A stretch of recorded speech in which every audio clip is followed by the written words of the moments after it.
What is up, Bucs Nation? It is January 2nd, 2024, and you're watching The Loose Cannons. I'm your boy, Sammer, hanging out with Stanker. No Latte tonight. He's feeling a little bit under the weather. I think he's blaming 2024 right off the bat, but that's fine. Feel better, Latte. Yeah, off to a bad start, And Latte. Happy New Year, obviously. Stanker, Happy New Year. All you Happy New motherfuckers Year. out there, Happy New Year. Didn't really feel like a great New Year's Eve when the Bucs faced the Saints on Sunday there at Raymond James Stadium. But Stank, going into the game, massive game, right? Mm-hmm. Social media people, get to the stadium, get loud. We need you guys to be there. We need the energy. Wear your red jerseys, put on your red hoodies, the whole deal. And the crowd showed up. We did our part. We did all that. We did our part. We were red. We were loud. It had a very nice electric feel in there. It felt like, all right, this is the day that we're going to seal the deal here. We're on a 4-game win streak. It felt really, really nice. The weather was immaculate. And then the Bucs, who had a chance right there in front of them to seal up the division, make it the 5th game in a row, do it against their division opponent and a division rival. And what they do, Stank, they came out with absolutely no energy. No, it all completely fizzled out right after the kickoff. Yep. Listen, you're not going to hear this type of inside information anywhere else. Anywhere else. But it's hard for me to say. I think this barefoot grounding prayer circle that they're doing before the game, they've gone too far with it. Okay, they're getting a little too meditative before the game. They're grounded. They're getting a little too earthy. Okay, I heard they were chanting and just breathing in the sun, the sunshine, the sun rays, and just sometimes a little too holistic. A little too holistic. Yeah, a little too holistic. Sometimes I could just take your edge away. Like, you just want to be free at that point. You want to take your clothes off. You want to go running through a meadow completely nude. I know how that is. It happens all the time. It's nothing you can really do about it, to be perfectly honest with you.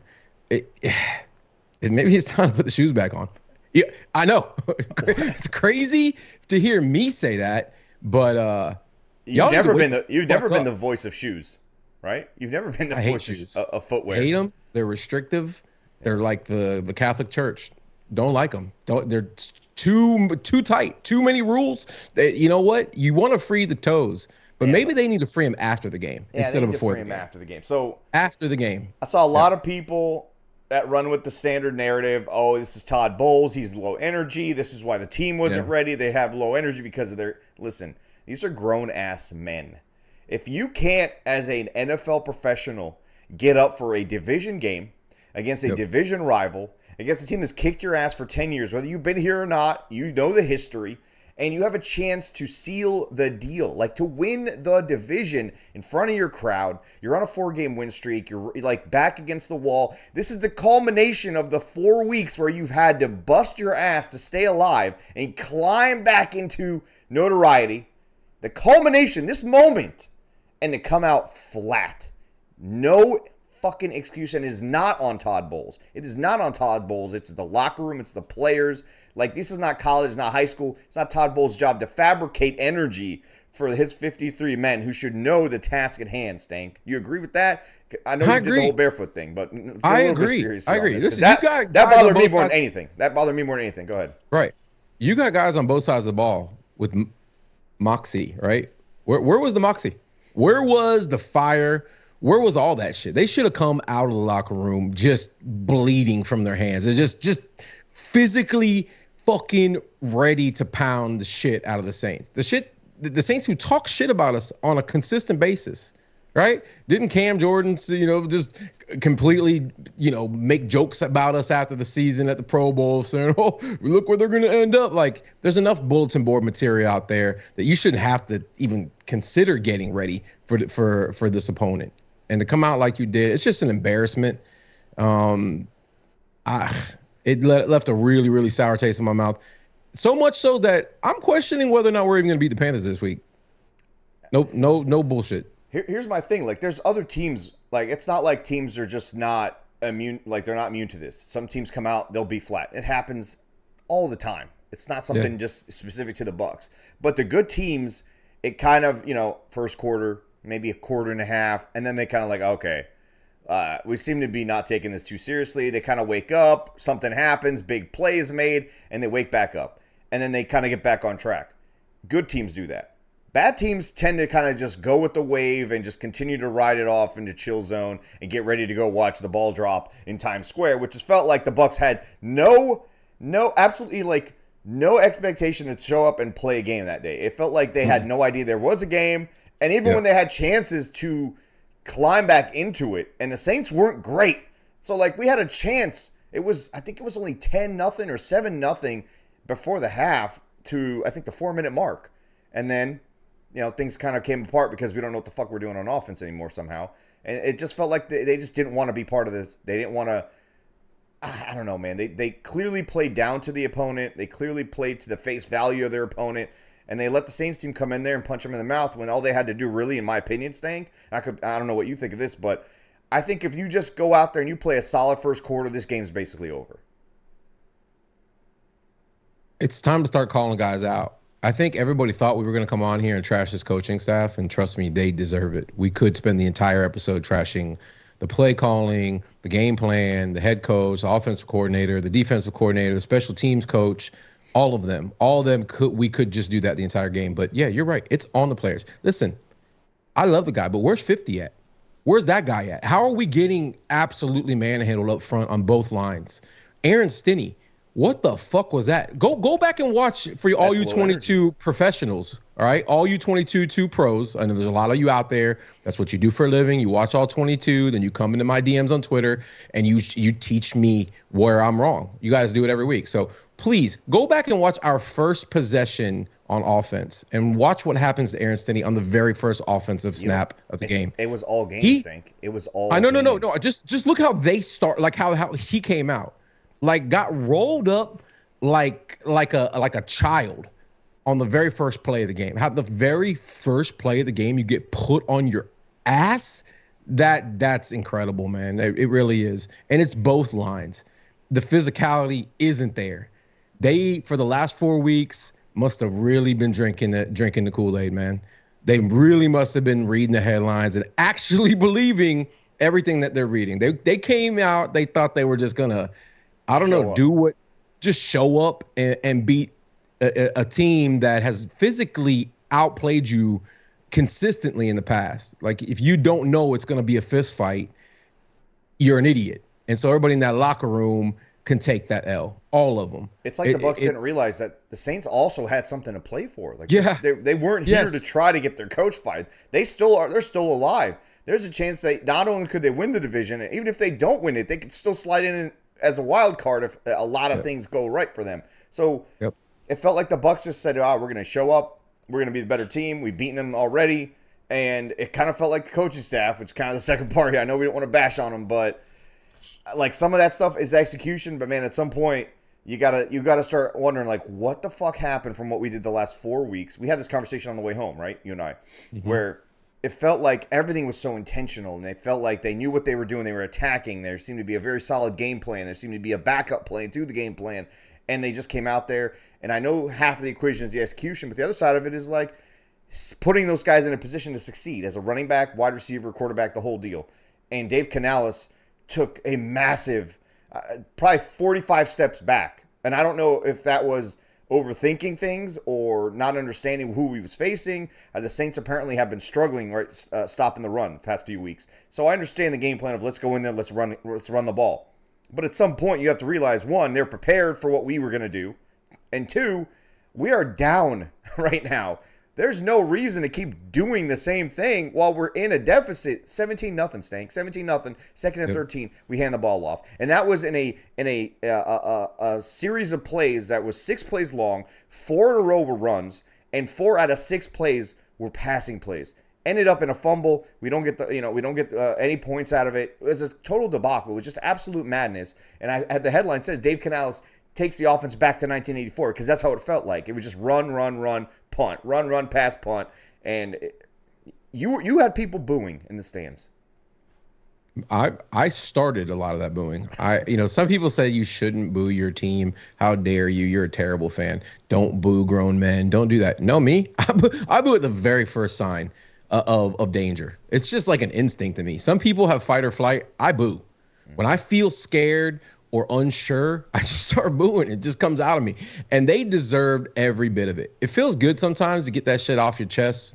And like a choo-choo train, bro, I was out there booing the whole game. They didn't deserve. I didn't even hear you clap. I actually at one point looked over at you and was like, Sam, you all right, bro? No clapping coming out of our section. They took the life out of the fans, if that's the thing, bro. It really is. I tried to clap, but every time I would clap, Jamel Dean and Zion would play 45 yards off the line of scrimmage, and then we would blitz, and whatever direction we brought the blitz from, that's where the Saints threw their passes. And it felt like, and that's what we talked about on the way home, was like, it seemed like they were intentional in what they were doing. Oh, Todd's going to blitz us from here, then we're going to attack there. If they do this, we're going to do that. They had answers already. They had a cheat sheet of what they wanted to do, and we had literally no answers. We had no answer to a double teaming of Chris Godwin or Mike Evans, whether they switched it at what point they did which. We had no answer for it. We had no man beaters. We had no way to beat cover two press. We had no way to beat cover one. Like we had nothing that we could beat them with. And I know people are like, oh, the fumbles. It's because they knew exactly what we were doing. Yeah, they were calling out the run plays. All times. They knew exactly what we were doing. And I'm not going to say names, but I know for a fact that the linebackers, from talking to a player, the linebackers were calling out the run plays at the line of scrimmage before the snap. Almost every single one of them. That's crazy to me at the NFL level that you don't understand what's going on as a coach. You're not good enough to line up and just beat them when they know what's coming, bro. That's just not how this offense is built.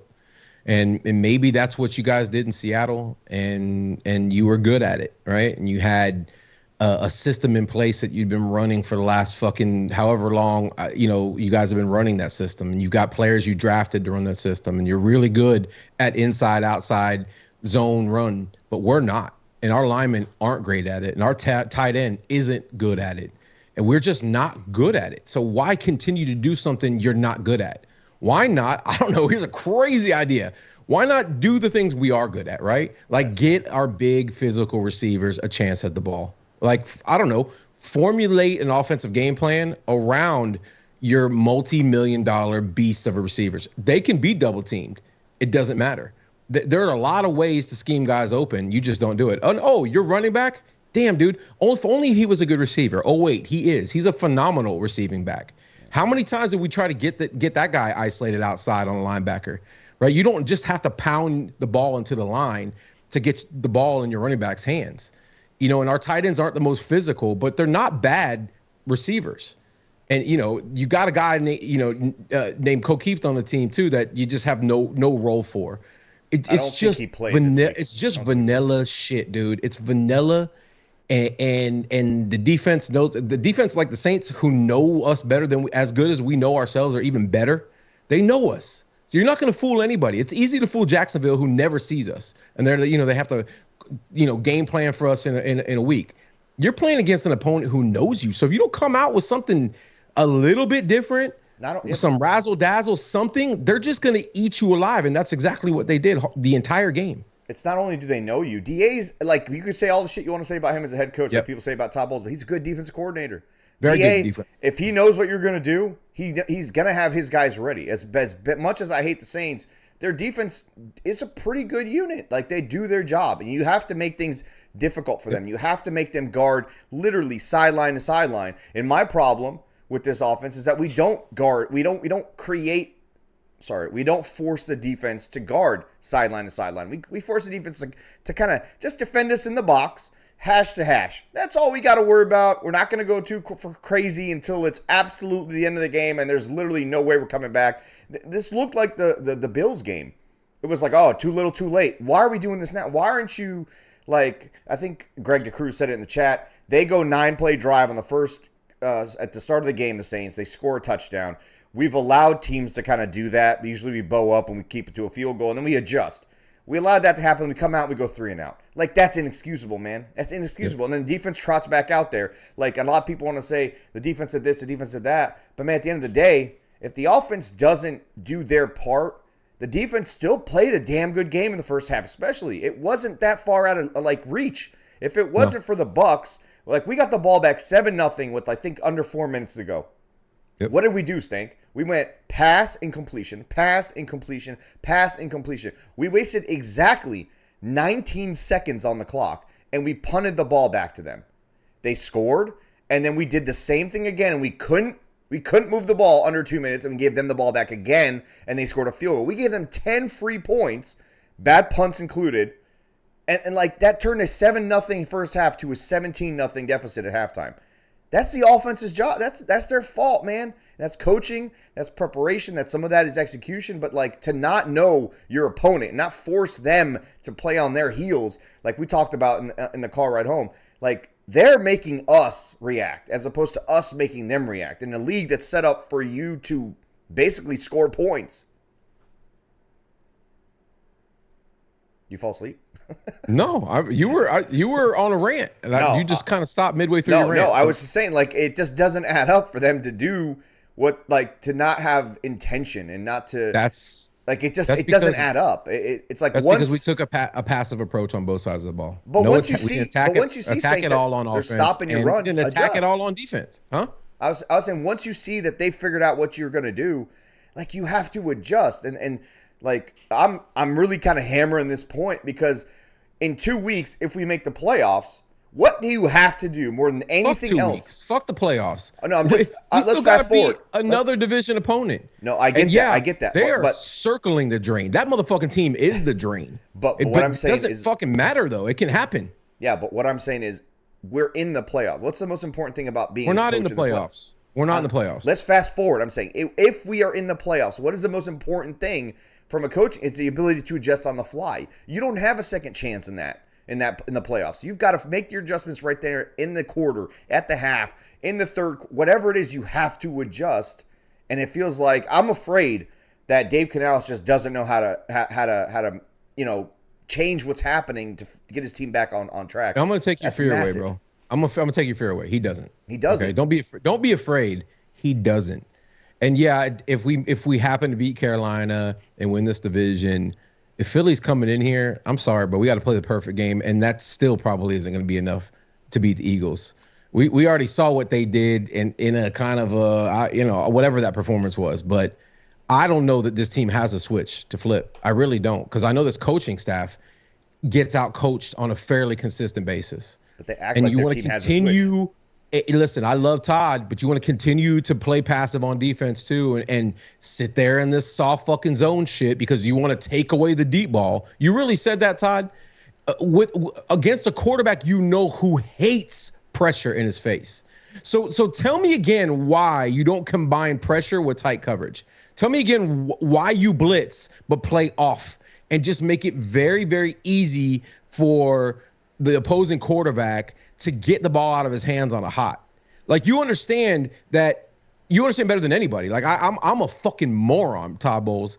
Who am I to tell you how to coach in the NFL? But what the fuck is that? Because it doesn't make sense to me whatsoever. You want to force errors, then you put pressure everywhere. You're gonna blitz, then you know where the hots are gonna be, and you put pressure and there too. You create tightness on those areas. Exactly. So stop being scared of getting beat over the fucking top by a quarterback like Derek Carr who's scared to throw the ball deep. That guy is very risk averse. So don't sell me this passive game plan. It didn't make any sense from the fucking get-go. And I don't care who you're protecting. Didn't we already deal with this shit like 6 weeks ago? Oh, yeah, we thought we fixed it. We thought after the Texans game they went back to playing press. Just more of the same shit. More aggressive. Yeah, and I saw like the only reason the Saints even converted third downs was because we would blitz on third down, and then we would leave every spot or zone that they're supposed to have a hot read in wide open. 3rd and 8, 3rd and 5. We're 15 yards off the line of scrimmage as corners, and then you send linebackers in. Also, Stink, you know what's been killing me, dude?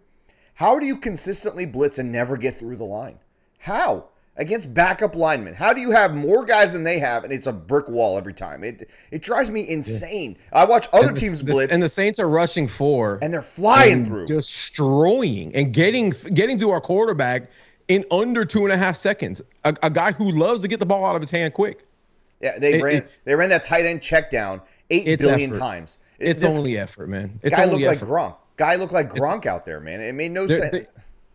there's only so much you can do, against the front. There's only so many games you can run. They weren't consistently bringing exotic blitzes. They were just beating us up front on a consistent basis on the offensive side. And defensively, like I said, where are you guys at, bro? Where's JTS at? Where's Vita Vea at? Where the fuck are you, bro? Listen, you got a young guy like Cansey out there making plays. Playing his ass right? off. Playing his ass off. You got Sub-Zero out there making plays. Where are our vets?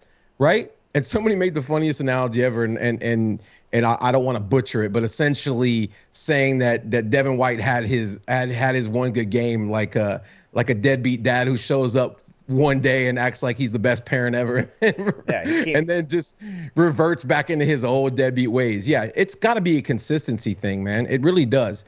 And I kind of chuckled earlier when you mentioned Jamel Dean don't have a mean bone in his body, bro. That guy isn't ever going to be the nice one. Dude. He's so nice. He's like a giant kid out there. But like he's not going to be the one that the intensity comes from. But you got a lot of guys out there who bring that intensity. And Greg Gaines, you can go home, bro. I don't really ever want to see you on my football field again. Stinny, you can pack your bags. Like, neither of those guys should see the field at all anymore. Your liabilities, and if that's the kind of effort you're going to give, you don't belong in the NFL. So it's a whole lot of bullshit going on there, and it starts with the players, just like you started the show. It does start with the players, and we didn't even talk too much about Baker, because I think. Listen, Baker wasn't perfect at all, and he's never going to be perfect. He had a little stretch there. He appeared perfect, but a lot of the stuff that you see from the good teams on defense is that they understand that we are very timing-based offensive passing attack. And so they know if we're not going to get to him by 3, put your hands up. Make it difficult for him to have passing lanes. And that's what causes a lot of his double clutches. Like, you could watch it from the all-22, but then if you watch it from a different angle, oh, okay, he double clutched because Cam Jordan was coming in right to his face. He was going to bat the ball down. And that creates a timing issue with everything that's happening on the back end. And when somebody finally does get open, Baker's not seeing him. And when he's finally getting open and he can see him, there's no passing lane. And all these things, like that's what caused that Mike Evans throw that ended up kind of hitting the ground for no reason, and Mike was wide open, is that he couldn't make the initial throw. He had to double clutch, move away, and when he finally had a throwing lane, by the time he throws it, Mike's running a different route because he's thinking he needs to adjust, but Baker throws it to where it's supposed to go. It's a whole fucking mess. But again, that goes back to what I said at the very beginning of it all. Dave doesn't understand when a team does something to stop what he has planned to happen, he doesn't know how to pivot off of that. And when he finally does, it's too damn late. It's too damn late to pivot. And you know what? It only looks better, or it makes it look like he does know how to pivot. But what were they doing at the end of the game, Stank? They were letting us run. They were letting us pass the ball. They were letting us waste our own clock. They weren't trying to defend us at that point. 17-0, 20-0. The game was over. They knew that. Just let us eat our own clock. And they were just like, I can't understand people who watched the game, because we were at the game, right? We didn't see the TV broadcast, but Greg Olsen apparently had himself a day with how many times we ran the ball for literally no reason, and he couldn't stand and understand why. Why are you guys still running the ball? What are they doing? Just enough with it. A guy who came from a system where running the ball was everything, and they did it really, really well with D'Angelo and Jonathan Stewart, and using him as the ultimate weapon, and he beat us every fucking game. It didn't matter what the score was. You knew Greg Olsen was going to destroy us. Didn't matter how we tried to stop him. So that's a guy who comes from the system that, we kind of want to be. And he was even like, what are y'all even trying to do out there? It didn't make sense to him, and he comes from that. And of course, he's in the building, so the opposing tight end is going to eat against us. That's just I think that's just like a foregone conclusion at this point. But, man, it's just like, it's kind of the next thing on our thing is defense and Devin back to playing. Devin came back down to earth, obviously. He did have his good game of the season, of the year, probably. And you could see, my thing is, and it wasn't completely on Devin. It's not on him. No. I'm not going to say that's the reason they didn't play well on defense. I still think they kind of played okay, but in the moments they had to get off the field, they weren't able to. And in the moments they really needed to, help the offense out, which was doing them absolutely no favors, they couldn't do it. And it just seemed to be the same plays over and over again. Well, Sammer, how many times can you leak a tight end out, Stank? How many times? How many times can you not get a 3rd and 1 when you need to? Really, that is what this team is. When we really need to, it rarely happens. When the opposing offense knows what's coming, or when the opposing defense knows what's coming, we're just not good enough to consistently beat teams head up. and we're at a coaching deficit here, man. It's pretty clear that that passive approach on defense has hindered us all year long. And then, Todd decides to get aggressive at times. Sometimes, a lot of times, it's the wrong fucking time to get aggressive. It is a timing thing, and the play calling on offense is high school level shit, man. It is. And this isn't just coming from us, okay? This isn't the Bash Dime Piece Dave show here. We talk to guys off the record all the time who played in this league who just don't understand what's going on, have no clue what we're trying to accomplish, and guys who are in this locker room that feel the same way. It's the truth. You can call it cap. You could say whatever you want. The truth is there are people in that locker room who are confused by what we're trying to do. On both sides of the ball. That's it. But dude, like the thing too, on defense, I would be very fine. Maybe you're not like me and you would disagree with me on this, but if we lined up man press cover and just if you beat us deep and we lose the game, I'd be okay with it. Like, I'd be okay with that, because at least I tried my best not to give you the game, right? Sitting back and just letting guys complete 10, 12-yard passes on 3rd and 5 because you're literally 15 yards away from him as a corner, like, that doesn't make any sense. And on top of that, your safeties are getting burnt. Nobody's covering the damn tight ends. The running backs are all of a sudden gashing you for 6, 7, 8 yards untouched against, like, that should be the one thing that we could at least hang our hat on. You talked about Gaines. Guy hasn't hit the right gap in fucking weeks when it comes to the run game. And then the other thing that blew my mind, Stink, he went to the Gerald McCoy school of run himself out of the play. Yeah. Run yourself completely out of the gap every time. Guess and be wrong every time. Oh yeah, your get off is great. Good for you, bro. You just gave him a gaping hole up the middle. Hey, before we move on, I'm pretty sure it's the plug, Dylan Curran, with a super chat a while back. He said we need to step the run game. I'm sorry. We need to set the run game up through the passing game. Sunday was baffling. Thank you for the $5 super chat. Sorry it took me so long, but I have Alzheimer's, so sometimes it slips through the other thing we noticed, Stank, you and I noticed it in the stadium. Vita Vea on the first drive, what's his name? Sub-Zero, Cansey, JTS, the entire starting defensive line. They were not on the field as the Saints got closer to the red zone. The very first drive. The first drive of the game. I understand you rotate through a game and all, but like, what? Why is Greg Gaines, O'Connor, and 2 other dudes, I don't even fucking remember, Watt maybe was out there? I have no idea. And it wasn't our starters. Why are those 4 guys in the game in this, what is like the 6th play of the fucking day? What? And it happened consistently throughout the game, but on the first drive, and they scored a touchdown because of it. Yep. Like, that blew my mind. It didn't make any sense. Teams have been driving the ball between the 20s on us all season long, and we've kind of been pretty good at stepping up and playing red zone defense. Hard to do it with your entire backup defensive line. Yeah. Yeah, it didn't work out for us too well this game. The Saints went down and scored, got 7 right away. And then the defense did tighten back up, and the offense, of course, dropped the ball on their end. And then special teams, what the fuck? Like, what was the pregame meal? Anybody know? Anybody that I'm sure right now, so there's a lot of people who work for the Bucs that watch our show. I want to know what you guys fed them. Was it something new? Did y'all like import some fucking powdered eggs? Like, what the fuck did you feed my punter? Was it that like post-Christmas haze where you don't know what day it is for like 2 weeks, where you don't know if it's December or is it January? You know that haze you go through? That really foggy week and a half that's really like only 4 days, but it feels like a week and a half. Is that what that could have been? Like, the stadium didn't feel that way. It wasn't a fog over the crowd. I mean, we were into that game, and if they would have made one fucking play. Like the itis, when you just engorge yourself, you eat biscuits and gravy, and then you decide to have that piece of pie afterwards on top of it, and then you just feel like dying afterwards. That's kind of how they came out.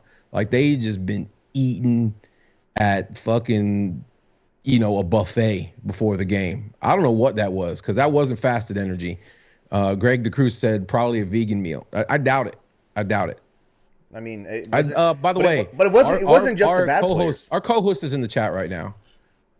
Oh, he isn't here. He's under He is. Jaden's thing. He Yeah. is. Listen, to the What's point up? about Vita Vea that I'm looking at now. Vita Vea has not been healthy. He's been a game time decision. He's been questionable for the last few weeks at minimum.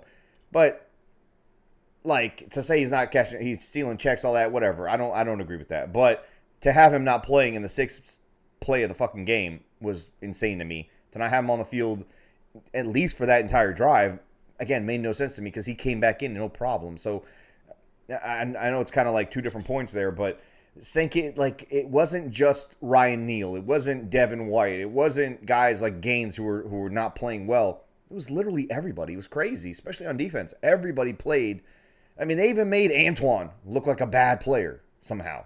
He was out of position. He wasn't making plays. He also looked like he was frustrated with other guys around him not doing their job.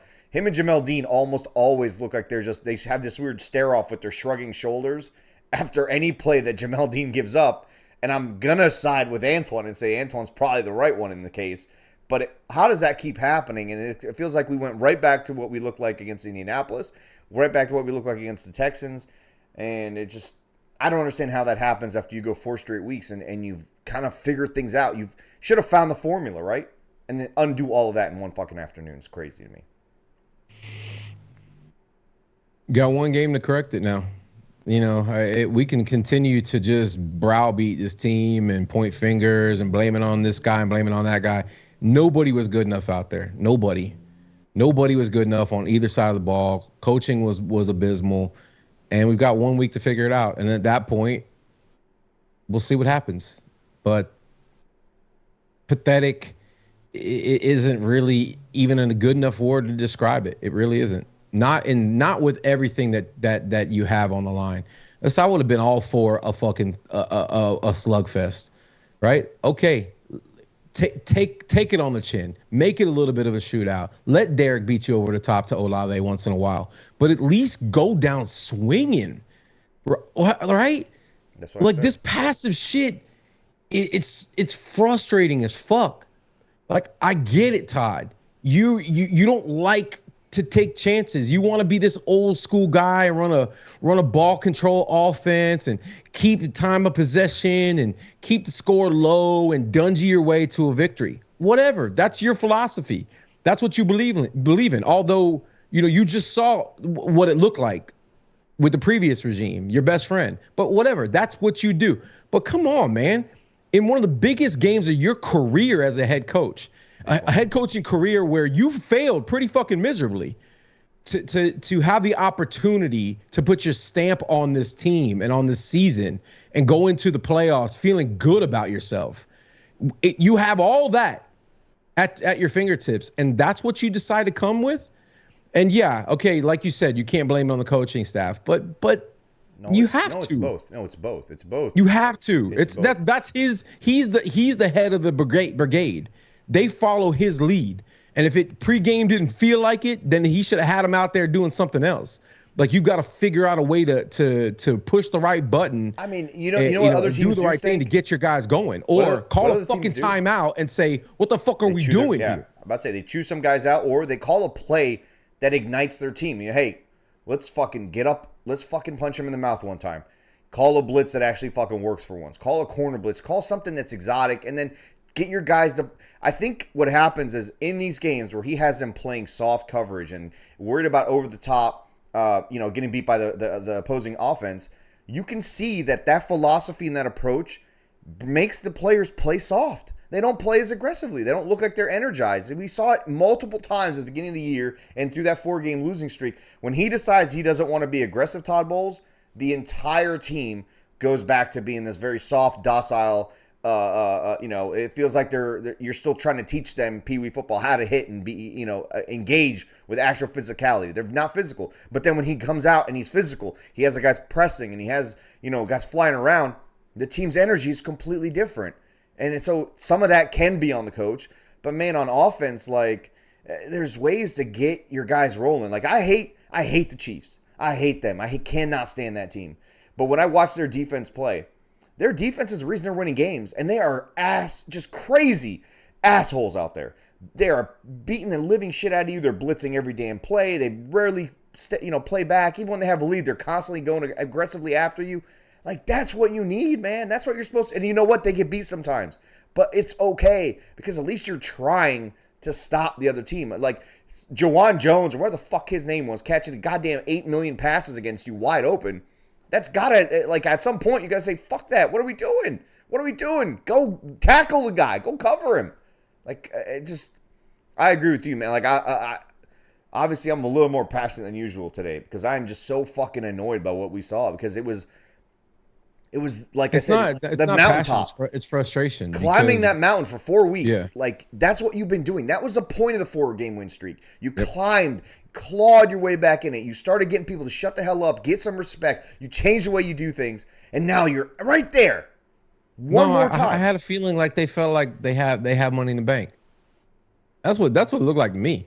They knew they had another game. They had money in the bank, Christmas holiday, Christmas cookies, big fat man titties. They just came in with that. Okay, well, if we don't do it this week, it's okay. It's okay. We can still do it in Carolina. Like, that kind of shit should never fly because Carolina could just decide to wake up and have the game of their life against you, or injuries, or turnovers, or who knows what the fuck could happen next week. Or you could just get outplayed because you're not that well coached and your players lack understanding and motivation. But I think what's frustrating for me, man, is that when this team and the staff has their back against the wall, they play differently, they call differently, and they game plan differently. They approach everything like they have their back against the wall. And against the Saints, for the first time in weeks, they didn't actually have their back against the wall, and they went right back to like, let's just play it safe and make sure that we still got it. We still got next week if we really need it. And that like, play it aggressively every single time, and good things happen, man. Good, like Mike Evans getting 1 target in the first half, being 35 of 44 total passing yards in the entire first half. 35 came on one fucking play of one man. Like, that's inexcusable. Chris Godwin not seeing the ball until the third quarter. Target in the third quarter. Sorry, he didn't catch that one. In the fourth, he actually caught a pass. Like, that's inexcusable. That doesn't make any goddamn sense. I don't care how they're covering you. You can get guys the ball. Dave Canales is that kid who got, his Transformers and his G.I. Joes and didn't like to take them out of the box and play with them. Like, he's good with just having that box. He has to be that kid. He likes to look at it through the glass, because if you had Mike Evans at your disposal and you had Chris Godwin at your disposal and you got a multi-tool, like Rachaad White at your disposal, and you got a guy like Baker who likes to have fun and would love nothing more than to punch the opposing team in the mouth. You had all these fun tools at your disposal, and you come out with that hot garbage, bro, just because, I don't know, just because it's your philosophy and you got to stick with it, right? It's got to establish that run down 17-0. Good things will happen. I know I have this cool toy over here, but I'm just gonna view it and love it from afar. Fuck that shit, man. Take your fucking narrow, beautiful ass back to that rainy place called Seattle, because I'm tired of looking at you. Yeah, the other thing too, man, like, you're facing a secondary who's down their guys. They're down the one guy that they can at least kind of bother Mike Evans with, right? We can talk shit about him all we want, Lattimore, but he technically is their best corner. And when he's not out there, like, there's no reason that, like, I see other teams, the opposing defense doesn't have their best corner. Okay, it's touchdowns galore through the air because they know that that's where we're going to attack today. That's how we're going to take advantage. We're going to take our best guy and put him against their absolute worst guy. It's literally common sense from a coaching perspective, and we don't do that. We don't do that at all, man. It's just it's crazy that they just can't. It's insane, dude. It doesn't make any goddamn sense. Brandon Presley says someone's wife needs to go off. Yeah, someone's wife does need to go off. All of them need to go off. All the wives need to go off. They need to have a brunch in Todd's office. I need some of the wives' Twitter ads right now, because I want to fucking rile them up. I really do. Yeah, I really do. I like that. I like that a lot, actually. That's a great, let's do it. Let's organize a brunch in front of $1 with all the players' wives. Players' wives, playoff lives, we'll call it. Players' wives, playoff lives. Hell yeah. No. Yeah. All right. Listen, next week, Stank, or not next week, this Sunday, the culmination again, I guess. Win and get in. Here actually one last thing I forgot to say. Well, kind of like as a fan, I have pride in my team, right? And so I see that playoff picture that they keep showing on every channel every single week, and it shows the guy, 11 wins, 12 wins, 10 wins, whatever, and then the Bucs are sitting there at like 7 wins or 8 wins, Yeah. and I'm like, all right, cool, you know what, it's fine. But at the end of the season, it's going to be a 10, and they can like kind of, hey, we did make the playoffs, and we did it with 10 wins. Like there's pride there, right? I'm thinking, all right, I wanted them to get to 10, so I could say I'm proud that they made it look right on that graphic. You want it to look respectable at least? I want it to look respectable, right? And so I thought, all right, players should have more pride than me. They're the fucking players. They should be like, hey, let's get to 10 wins so that we don't look like that ugly dragon meme, right? Where everyone looks all great, and then that one dragon looks like a fucking doofus on the right-hand side. And so that kind of bothered me even more, is that like they didn't have even the pride to say we can get to 10 wins and make that graphic look nice. I know they're not looking at the graphic, but you know what I mean. Like to say, hey, we made it not because the rules allowed us to make it, not because the Seattle Seahawks got in on accident and beat the Saints with that amazing run, make it. Yeah. That like we got there. What you're saying is you're not okay with the participation trophy. No, I'm not. And that's essentially what we're going to end up getting if we beat Carolina. This is a big if. It's a big if. We got to beat a division opponent on the road. I don't care who their quarterback is. I don't care how mad their owner is or what he's throwing at opposing fan bases. He's pissed off. It cost him $300,000. Hey, everybody in that locker room right now in Carolina probably pretty scared to lose their job. You got that red ass fucking billionaire all pissed off. Every asshole in that fucking building right now, tight. So we come out with the bullshit and give them any hope, any momentum, a division opponent, it could easily snowball out of control, and we could be watching the Saints play the Eagles or something crazy the following week. It's a very real possibility. You know how everybody felt like, oh, it's a foregone conclusion we're going to beat the Saints, and you and I kind of talked before the game like, I don't like that feeling. I didn't like it. I'm getting the same feeling now where everybody's like, oh, it's a foregone conclusion. We're just going to beat a division opponent on the road. It's not. All right. So make sure you at all the players' wives. Let them know right now how underperforming their husbands have been this season, how they're not getting featured, how it's going to hurt their pockets, and not going to get that fucking upscaled shiny diamond ring and the new SUV. You think instead of saying it's time for a players only meeting, I think it's time for a players wives only meeting. Yeah, that's it's overdue. We're calling for it. It's overdue. I'm calling for it right now. I'm gonna text the necessary people to make it happen. Right, but listen, bro, where's Miko Grimes when you need her? Where is thank you. We need to sign Brent right now just to get her riled up for no reason. Because Miko wouldn't be. Miko is not a Todd Bowles. She would have been fighting some people. Player's wife. Yeah, she would have been fighting people in the stands. She would have been She would have been throwing drinks at the opposing fan base. That's what we need. We need Miko energy at the ownership. Going in throwing drinks to at Carolina. the box. She didn't throw drinks at the suites up top, right? No, listen, yeah. I know what you're saying with the foregone conclusion, and you're a little nervous.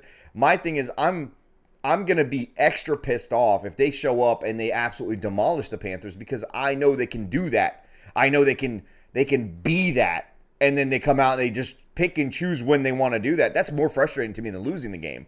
Like, just be that all the damn time. Just be that. Like, come on. It's frustrating. It's out, though. We're done with this. I believe we've cleansed our souls of this one, Stank. Yeah, we're going to tell players I feel a enough little with bit their better. Barefoot. You know, we often call these shows therapy sessions, and they really are for me. Actually, I saw my therapist earlier. Had to fire him. He didn't do it for me. You know, it's like kind of getting a regular massage. You leave it's just a regular massage. You need to check something out I've discovered. It's called nude therapy. Nude therapy? Yeah, everyone in the room is nude. So you and the shrink completely nude.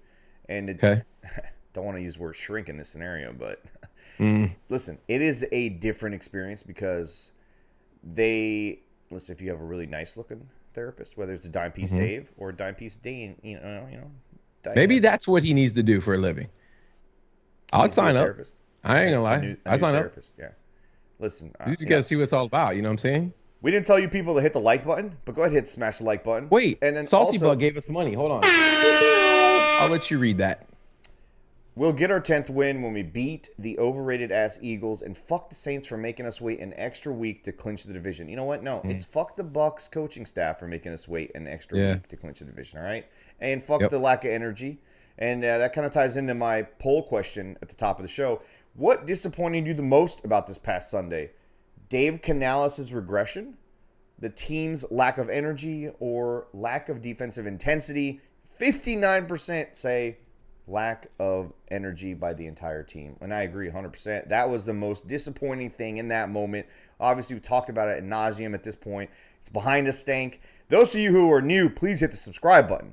Those of you who know us, hit that like button. As always, leave us a comment. Let us know what else pissed you off, or make a funny little joke about how the Bucs decided to run the ball when they were down 20-0 4 straight times because they thought that they still needed to establish the run, because you never know. Those runs that were 1 or 2 yards in the first, second, and third quarter are going to become big ones in the fourth, Stank. You know, that's how the Steelers won for years, all right? And to pretend that that's not a winning way is just that's criminal right there, all right? Any last words before we get the fuck out of here, man? My last words. I want to give out an award. Josue, I think Bucs Nation doesn't give you the love you deserve, bro. So I'm gonna dub you the angriest Bucs fan, because in all of the years, I feel like we've known each other a long time, Josue. In all of those years, in the 15 years, however long we've chatted with each other, I don't think I've ever met you in person. You are consistently the angriest Bucs fan, and for that, sir, I feel like we got to make you a patch, something, Sammer. Can you get him a sticker, and for the helmet, something, maybe a shirt. Angriest Bucs fan ever. Angriest Bucs fan. You know, look. Like, just stop in his feet. He's an angel.